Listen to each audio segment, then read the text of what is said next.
Bismillahirrahmanirrahim. Assalamualaikum warahmatullahi wabarakatuh. Alhamdulillahirabbil alamin wa bihi nasta'in wa ala umuri dunya waddin. Wassalatu wassalamu ala asyrafil anbiya'i wal mursalin wa ala alihi wa sahbihi ajma'in, amma ba'du. Rabbi shrah li sadri wa yassir li amri wahlul 'uqdatam min lisani yafqahu qawli. Teman-teman seperjuangan yang kami banggakan, perkenalkan kami dari kelompok 9 yang beranggotakan Selma Lydia, Muhammad Ihsanuddin Al-Haqiqi, Vina Nurul Afyani, dan saya sendiri sebagai moderator Muhammad Haikal akan membawakan makalah yang berjudul Lembaga Peradilan. Berikut penjelasan tentang Lembaga Peradilan yang akan disampaikan oleh saya sendiri. Lembaga peradilan merupakan penjelmaan dari kekuasaan yudikatif, yaitu kekuasaan yang diberikan oleh Undang-Undang 1945 untuk menjalankan proses penegakan hukum dan keadilan yang bebas dan merdeka. Independensi peradilan mengandung pengertian bahwa hakim dan perangkat peradilan bebas dari campur tangan kekuasaan ekstrayudisial, baik kekuasaan eksekutif, legislatif maupun kekuasaan ekstrayudisial dalam masyarakat seperti lembaga swadaya masyarakat, pers maupun para pihak yang berperkara. Sebagai salah satu kekuasaan negara yang merdeka, yaitu kekuasaan yudikatif, kekuasaan kehakiman mempunyai misi menyelenggarakan peradilan guna menegakkan hukum dan keadilan. Dan sejatinya, peradilan bertujuan untuk melindungi dan menjunjung tinggi martabat kemanusiaan. Untuk itu, pelaksanaan putusan pengadilan harus memperhatikan nilai kemanusiaan dan keadilan.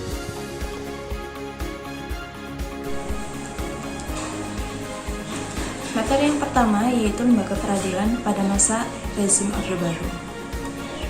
Rezim Orde Baru ini berangkat dari motif untuk menunjukkan perubahannya atau perbedaannya dengan masa rezim Orde Lama.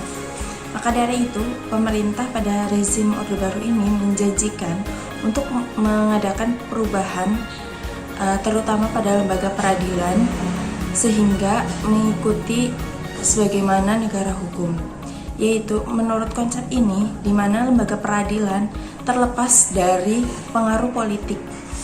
Kemudian ada dua hal lain yang mencirikan lembaga peradilan pada masa rezim Orde Baru ini. Yang pertama yaitu karena dilatar belakangi oleh motif politik untuk mengkonsolidasikan dan menstabilkan kekuasaan eksekutif, sehingga lembaga peradilan pada masa ini mewakili konsentrasi ideologi liberal untuk menghadapi ideologi patrimonialistik. Kemudian yang kedua yaitu berdasarkan periodisasi politik hukum, peradilan rezim Orde Baru dapat dibagi menjadi dua masa, yaitu yang pertama sebelum dan sesudah pemberlakuan Undang-Undang Nomor 14 Tahun 1970 mengenai kekuasaan-kekuasaan kehakiman. Kritik utama para eksponen pada masa pemerintahan Orde Baru terhadap hukum politik peradilan pada masa Orde Lama yaitu karena peradilan pada masa Orde Lama ini dianggap telah menyimpang. Kenapa menyimpang? Karena tidak sesuai dengan Pancasila dan Undang-Undang 1945. Dan inilah juga yang dijadikan alasan rezim Orde Baru untuk dijadikan pembeda dengan pada masa Orde Lama tersebut. Nah, salah satu contoh penyimpangannya yaitu karena kebijakan yang mengintegrasikan kekuasaan peradilan ke dalam rumpun pemerintahan negara. Nah, pada masa pemerintahan Orde Lama ini dinilai mengingkari kemandirian kehakiman sebagai lembaga yang telah diatur dalam Undang-Undang 1945 karena menjadikan lembaga peradilan ini sebagai instrumen untuk mewujudkan tujuan-tujuan revolusi. Salah satu langkah konkret pemerintahan Orde Baru untuk mengoreksi kesalahan Orde Lama dalam merumuskan kedudukan dan peran lembaga peradilan berupa pembentukan sebuah tim oleh Departemen Kehakiman pada tahun 1967. Tim ini diberi tugas untuk merancang RUU pengganti Undang-Undang Nomor 19 Tahun 1964 tentang ketentuan-ketentuan pokok kekuasaan kehakiman dan Undang-Undang Nomor 13 Tahun 1965 dalam lingkupan peradilan umum dan Mahkamah Agung pembentukan. Dan ini merupakan pelaksanaan ketentuan TAP MPR Nomor 19 MPRS Tahun 1966 tentang peninjauan kembali produk-produk legislatif negara di luar produk MPRS yang tidak sesuai dengan Undang-Undang 1945 yang memerintahkan perbaikan atas semua legislasi yang dibuat di bawah demokrasi terpimpin. Diskusi-diskusi mengenai konsep kekuasaan kehakiman di akhir dekade 60-an dan dalam beberapa pembagian merupakan diskusi terhadap doktrin dan paham pikir yang berbeda. Nah, doktrin-doktrin tersebut yaitu doktrin yang pertama yaitu diskusi atau debat tersebut menghadapkan konsep sistem hukum civil law dengan sistem hukum common law. Ketika mendiskusikan kewenangan untuk melakukan GR, eksponen yang menyatakan Indonesia merupakan negara penganut sistem civil law mengatakan bahwa di negara-negara yang menggunakan sistem ini, misalnya Prancis dan Belanda, yang tidak diberikan kewenangan melakukan GR atas undang-undang. Kemudian, doktrin yang kedua yaitu diskusi atau debat tersebut juga menghadap-hadapkan pemikiran ketatanegaraan, yaitu antara gagasan perimbangan kekuasaan dengan pemisahan kekuasaan. Gagasan perimbangan kekuasaan mengusulkan agar lembaga peradilan diberi peran sebagai salah satu alat kontrol atas kekuasaan legislatif dan eksekutif. Dan oleh karenanya MA harus diberi kewenangan untuk menguji ulang undang-undang. Eksponen gagasan atau pemikiran ini biasanya merujuk pada sistem ketatanegaraan Amerika Serikat. Dan juga gagasan yang mengajukan pemisahan kekuasaan mengemukakan bahwa yang paling cocok dengan sistem ketatanegaraan Indonesia yaitu pemisahan kekuasaan karena sistem ini memungkinkan terbentuknya sistem ketatanegaraan yang mampu melahirkan kepemimpinan nasional yang kuat dan dengan demikian mampu merawat kestabilan dan kesatuan bangsa. Dan juga ada sebuah alasan normatif yang diajukan oleh pengusul konsep pemisahan ini, yaitu bahwa ideologi negara Pancasila mengajarkan ide pembagian tanggung jawab kolektivitisme serta ide ketidakterpisahan antara tanggung jawab dan kewenangan. Sementara itu, dengan kaitannya dengan pemikiran dan kebijakan politik peradilan pada masa Orde Baru ini dibagi ke dalam dua kurun waktu. Yang pertama yaitu dari tahun 1965 sampai tahun 1970-an. Kemudian yang kedua dari tahun 1970 sampai tahun 1998. Nah, pada masa yang pertama ini disebut juga Orde Baru murni. Mengapa? Karena pemikiran-pemikirannya masih didominasi dengan pemikiran liberal yang menghendaki politik peradilan ditunjukkan untuk menciptakan lembaga peradilan yang independen serta mampu mengontrol kekuasaan legislatif dan eksekutif. Pada kurun waktu yang pertama, pemikiran liberal dalam politik hukum peradilan Orde Baru dapat dilihat dari sejumlah kejadian, yaitu sejumlah hakim MA sudah melaksanakan peninjauan ulang atas konstitusi sekalipun UUD 1945 tidak mengaturnya. Kedua tim-tim ini bentukan Departemen Kehakiman yang melibatkan sejumlah anggota IKHI menghasilkan dokumen hukum yang termasuk RUU yang memuat ketentuan hak sama untuk melakukan constitutional review dan pemindahan administrasi peradilan dari Departemen Kehakiman MA.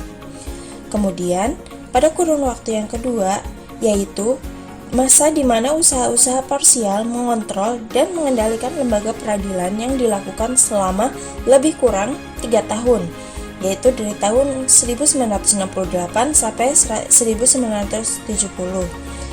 Terkait pemberlakuan Undang-Undang Nomor 14 Tahun 1970 dan Undang-Undang Nomor 14 Tahun 1985 tentang MA dan peraturan pelaksanaannya, kontrol dan kendali atas lembaga peradilan memiliki legitimasi hukum.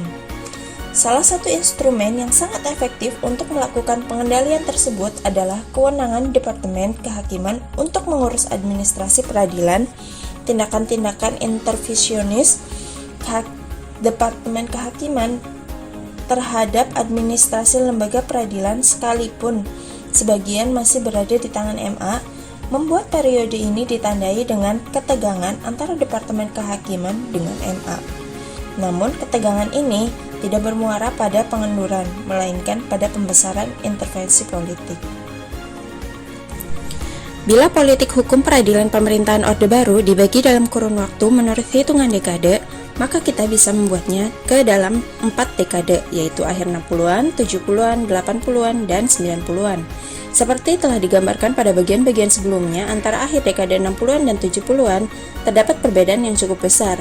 Akhir dekade 60-an merupakan masa di mana berbagai pemikiran dan aksi konkret dilakukan untuk membuat lembaga peradilan mampu menjalankan perannya sebagai pengontrol dan pengembang kekuasaan eksekutif dan legislatif. Sementara, dekade 70-an merupakan dekade di mana gagasan dan kelembagaan kontrol dan intervensi atas lembaga peradilan dirancang. Sementara, 2 dekade terakhir yaitu 80-an dan 90-an melanjutkan strategi pelembagaan, kendali, dan kontrol meskipun kedua dekade tersebut memiliki dinamika sendiri. Dekade 80-an merupakan masa di mana intervensi politik dan birokrasi terhadap lembaga peradilan yang sudah berlangsung sejak dekade 70-an dan dilembagakan dengan diberlakukannya 2 undang-undang dan sejumlah peraturan pelaksananya. Adapun dekade 90-an lebih diwarnai dengan berbagai putusan MA, baik menunjukkan adanya intervensi pemerintah maupun yang mengontrol kebijakan pemerintahan dengan cara mengalahkan pihak pemerintah dalam sejumlah kasus. Saya Muhammad Ihsanuddin Al-Hakiki akan menjelaskan tentang lembaga peradilan pada masa Orde Lama. Pada zaman Orde Lama dikenal 3 jenis pengadilan, yaitu masing-masing pengadilan negeri, pengadilan agama, dan pengadilan militer. Hal tersebut termaktub dalam Undang-Undang Nomor 9 Tahun 1964 yang selanjutnya dirubah dengan Undang-Undang Nomor 14 Tahun 1970 tentang pokok-pokok kekuasaan kehakiman, yang diantaranya membagi pengadilan menjadi 4 lingkungan peradilan, yaitu peradilan umum, peradilan agama, peradilan militer, dan peradilan tata usaha negara, di mana peradilan umum terdiri dari pengadilan negeri dan pengadilan tinggi. Selanjutnya, peradilan umum diatur lebih lanjut dengan Undang-Undang Nomor 2 Tahun 1986 sebagaimana diubah dengan Undang-Undang Nomor 8 Tahun 2004 dan terakhir sebagaimana diubah dengan Undang-Undang Nomor 49 Tahun 2009 tentang peradilan umum. Pada periode lama memunculkan bentuk pemerintahan yang dikenal dengan sebutan demokrasi terpimpin. Periode ini diawali dengan dikeluarkannya dekret presiden tanggal 5 Juli tahun 1959 dan berakhir pada 11 Maret 1966. Salah satu isi dekret tersebut adalah kembali memberlakukan Undang-Undang 1945. Dalam Undang-Undang 1945, pasal yang berkaitan langsung dengan kekuasaan kehakiman diatur pada bab 9, pasal 24 ayat 1 Undang-Undang Dasar 1945. Pada periode ini, kekuasaan kehakiman yang merdeka dibatasi pelaksanaannya. Bahkan dapat dikatakan pelaksanaannya tidak sesuai dengan Undang-Undang 1945 karena begitu besar intervensi presiden. Hal tersebut tercermin dalam Undang-Undang Nomor 19 Tahun 1964 tentang ketentuan-ketentuan pokok kekuasaan kehakiman. Selain Undang-Undang Nomor 19 Tahun 1964, juga dikeluarkan Undang-Undang Nomor 13 Tahun 1965 tentang pengadilan dalam lingkungan peradilan umum dan Mahkamah Agung. Peraturan ini merupakan tindak lanjut wewenang presiden untuk turun atau ikut campur tangan dalam soal-soal pengadilan. Hal tersebut tercantum pada pasal 23 Undang-Undang Nomor 19 Tahun 1965. Selanjutnya, kedua peraturan tersebut dicabut seiring dengan perubahan tumpuk kepemimpinan Republik Indonesia yang diwarnai dengan peristiwa G30 SPKI yang selanjutnya melahirkan periode Orde Baru. Ya baik, sebelumnya perkenalkan terlebih dahulu, nama saya Salma Lydia. Saya akan menjelaskan mengenai lembaga peradilan pada era reformasi. Ya, jadi pada era reformasi ini lembaga peradilan merupakan lembaga yang paling mendapat perhatian. Hal ini tuh dikarenakan dalam rangka untuk menegakkan supremasi hukum, yang mana salah satu ciri dari negara hukum yaitu adanya lembaga peradilan yang bebas dan tidak memihak. Lembaga peradilan yang bebas ini sendiri itu berkaitan dengan adanya keinginan untuk memperoleh keputusan-keputusan yang adil melalui pertimbangan dan kewenangan hakim yang mandiri tanpa adanya campur tangan pihak lain. Oleh karena itu, perlu adanya reformasi terkait dengan sistem peradilan menyangkut penataan kelembagaannya ataupun menyangkut mekanisme aturan yang bersifat instrumental. Nah, di era reformasi ini sendiri telah terjadi adanya amandemen terhadap pasal 24 Undang-Undang Dasar 1945 yang di dalamnya menyebutkan bahwa kekuasaan kehakiman di Indonesia dilakukan oleh sebuah Mahkamah Agung dan badan peradilan yang berada di bawahnya dalam lingkungan peradilan umum, lingkungan peradilan agama, lingkungan peradilan militer, lingkungan peradilan tata usaha negara, dan oleh sebuah Mahkamah Konstitusi. Selanjutnya, saya akan menjelaskan lebih lanjut mengenai Mahkamah Agung dan lembaga-lembaga peradilan di bawahnya. Mahkamah Agung itu sendiri merupakan pengadilan tertinggi dari semua lingkungan peradilan yang berada di bawahnya. Mahkamah Agung ini diatur dalam Undang-Undang Nomor 14 Tahun 1985 tentang Mahkamah Agung, yang mana pada masa reformasi ini telah terjadi 2 kali perubahan terhadap perundang-undangan tersebut, yaitu yang pertama, Undang-Undang Nomor 5 Tahun 2004 tentang perubahan pertama atas Undang-Undang Nomor 14 Tahun 1985 tentang Mahkamah Agung, dan yang kedua yaitu Undang-Undang Nomor 3 Tahun 2003 tentang perubahan kedua atas Undang-Undang Nomor 14 Tahun 1985 tentang Mahkamah Agung. Mahkamah Agung ini memiliki kewenangan antara lain mengadili pada tingkat kasasi terhadap putusan yang diberikan pada tingkat terakhir oleh pengadilan di semua lingkungan peradilan yang berada di bawah Mahkamah Agung. Yang kedua yaitu menguji peraturan perundang-undangan di bawah undang-undang terhadap undang-undang. Nah, yang ketiga yaitu melakukan pengawasan tertinggi atas perbuatan pengadilan dalam lingkungan peradilan yang berada di bawahnya berdasarkan undang-undang. Sebagaimana yang telah dijelaskan di atas, bahwa terdapat lembaga-lembaga peradilan yang berada di bawah Mahkamah Agung. Nah, yang pertama itu terdapat lembaga peradilan umum dan lembaga peradilan khusus, yang mana lembaga peradilan umum ini adalah peradilan bagi rakyat yang pada umumnya baik mengenai perkara, perdata maupun perkara pidana. Kalau peradilan yang khusus itu meliputi peradilan agama, peradilan militer, dan peradilan tata usaha negara. Kenapa sih mereka itu digolongin ke dalam peradilan khusus? Karena mereka itu mengadili perkara-perkara tertentu atau mengenai golongan rakyat tertentu. Sedangkan kalau misalnya tadi peradilan umum itu kan untuk rakyat umum gitu. Nah, mengenai peradilan umum ini sendiri diatur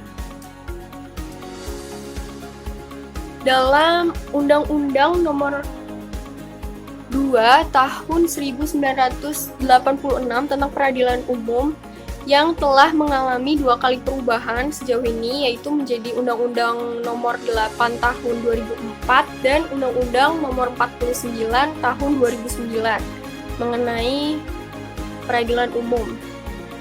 Nah, kekuasaan kehakiman di lingkungan peradilan umum yaitu dilaksanakan oleh pengadilan negeri yang merupakan pengadilan tingkat pertama yang berwenang memeriksa, memutus, dan menyelesaikan perkara pidana dan perdata di tingkat pertama.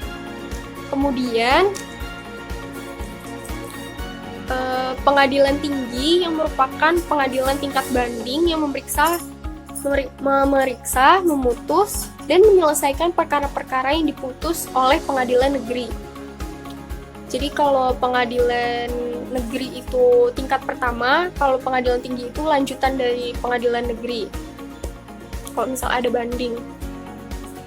Di peradilan umum itu sendiri juga terdapat badan-badan yang bersifat khusus, yaitu pengadilan anak, pengadilan niaga, pengadilan HAM, pengadilan tipikor, pengadilan perikanan, dan pengadilan hubungan industrial.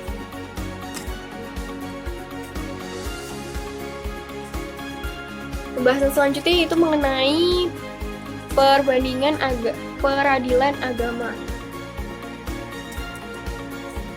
Peradilan agama merupakan pelaksana kekuasaan kehakiman bagi rakyat yang menganut agama Islam mengenai perkara tertentu yang telah diatur dalam undang-undang mengenai peradilan agama. Nah, kekuasaan kehakiman di lingkungan peradilan agama ini dilaksanakan oleh pengadilan agama dan pengadilan tinggi agama. Ini tuh sama halnya sama peradilan umum tadi.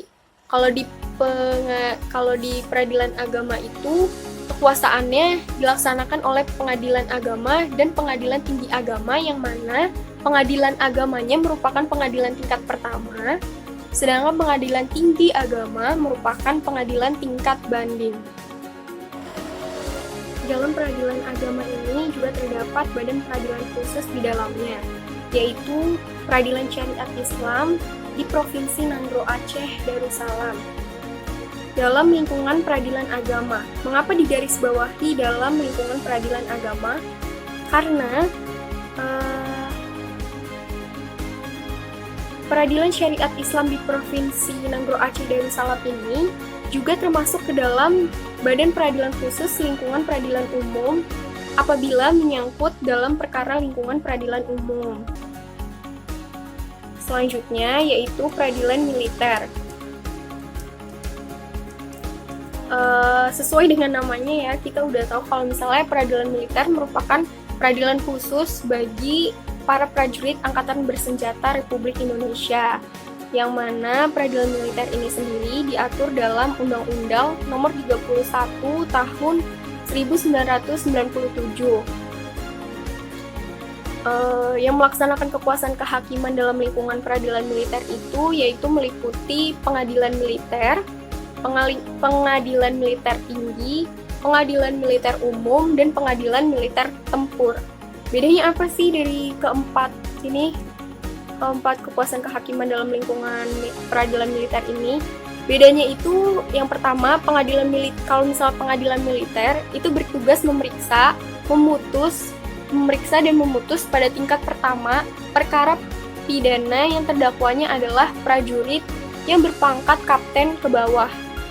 Kalau misalnya pengadilan militer tinggi bertugas memeriksa dan memutus perkara pidana yang terdakwanya prajurit berpangkat mayor ke atas.